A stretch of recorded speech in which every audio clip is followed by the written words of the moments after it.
কথার জবাবে সাবমেরিন, এমন আচরণ যেন ট্রাম্পের পক্ষেই সম্ভব। কিন্তু মার্কিন প্রেসিডেন্টের পারমাণবিক সাবমেরিন মোতায়েনের হুমকির বিপরীতে রাশিয়া কেন নির্ভর? কোন হিসেবে দেশটির ট্রাম্পের আচরণকে শিশুসুলভ বলে উড়িয়ে দিচ্ছে?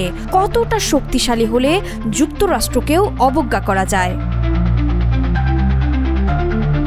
ইদানিং রাশিয়াকে দেয়া ট্রাম্পের হুমকি ধামকির জবাবে সোশ্যাল মিডিয়ায় বাকযুদ্ধে জড়িয়ে পড়েন রাশিয়ার নিরাপত্তা পরিষদের ডেপুটি চেয়ারম্যান দিমিত্রি মেদভেদেভ। তিনি ট্রাম্পকে সোভিয়েত আমলের স্বয়ংক্রিয় পারমাণবিক প্রতিশোধ ব্যবস্থা ডেড হ্যান্ডের কথা মনে করিয়ে দেন। এতেই ভয় পেয়ে বা রেগে গিয়ে রাশিয়াকে লক্ষ্য করে 2টি পারমাণবিক সাবমেরিন মোতায়েনের নির্দেশ দেওয়ার কথা জানিয়েছেন মার্কিন president Donald Trump.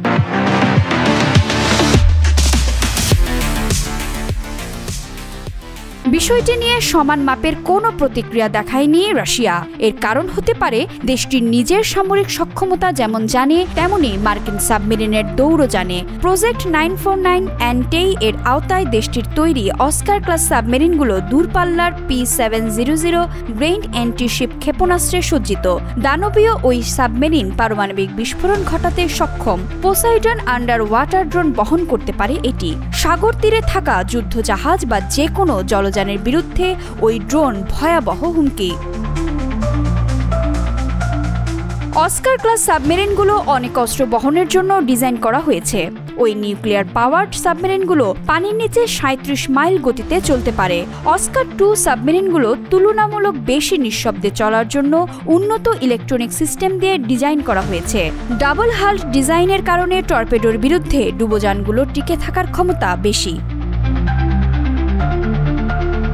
Oscar class সাবমেরিনে পারমাণবিক ওয়ারহেড বহনে সক্ষম 24টি SSN-19 গ্রেনেড ক্রুজ ক্ষেপণাস্ত্র বহন করা যায়। ক্ষেপণাস্ত্রগুলোর রেঞ্জ 550 কিলোমিটার, 10.5 কিলোমিটার লম্বা এবং 6.9 টন ভারী। এই ক্ষেপণাস্ত্র 1 টন ওজনের ওয়ারহেড নিয়ে মাক 1.5 গতিতে উঠতে পারে। পারমাণবিক এবং কনভেনশনাল উভয় ধরনের পেলোড বহনই সক্ষম ওই ক্ষেপণাস্ত্র পানির নিচে 108 নট গতি তুলতে পারে।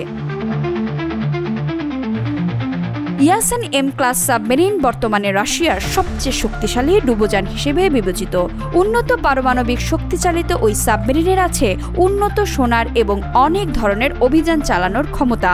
ক্যালিবার এবং অনিক্স সহ বিভিন্ন ধরনের ক্ষেপণাস্ত্র ব্যবহারের ক্ষমতার জন্য ডুবোযানটি পরিচিত। রাশিয়ার সবচেয়ে বড় টাইফুন ক্লাস সাবমেরিনের চেয়েও প্রযুক্তি এবং অস্ত্রশস্ত্রের দিক থেকে ইয়াসেন এম আরও উন্নত বলে মনে করা হয়। সাবমেরিন ধ্বংস করার যুদ্ধ, ভূপৃষ্ঠে আঘাত হানার যুদ্ধ, আক্রমণ অভিযান এবং গোয়েন্দা তথ্য সংগ্রহ করতে পারে ইয়াসেন এম সাবমেরিন। অত্যাধুনিক সোনার সিস্টেম দিয়ে সজ্জিত এই ডুবোযান সহজেই শত্রুপক্ষের সাবমেরিন শনাক্ত এবং ট্র্যাক করতে পারে। এটিকে তুলনামূলক নিঃশব্দে অভিযান চালানোর জন্য ডিজাইন করা হয়েছে, ফলে শত্রুপক্ষের সাবমেরিনগুলো এটিকে খুঁজে পায় না। এরকম বিভিন্ন শ্রেণী মিলিয়ে রাশিয়ার হাতে ডুবোজাহাজ আছে সম্ভবত 70টি। যুক্তরাষ্ট্রের 1-2টি সাবমেরিন কাছে এলে দেশটির কি এমন আসে যায়?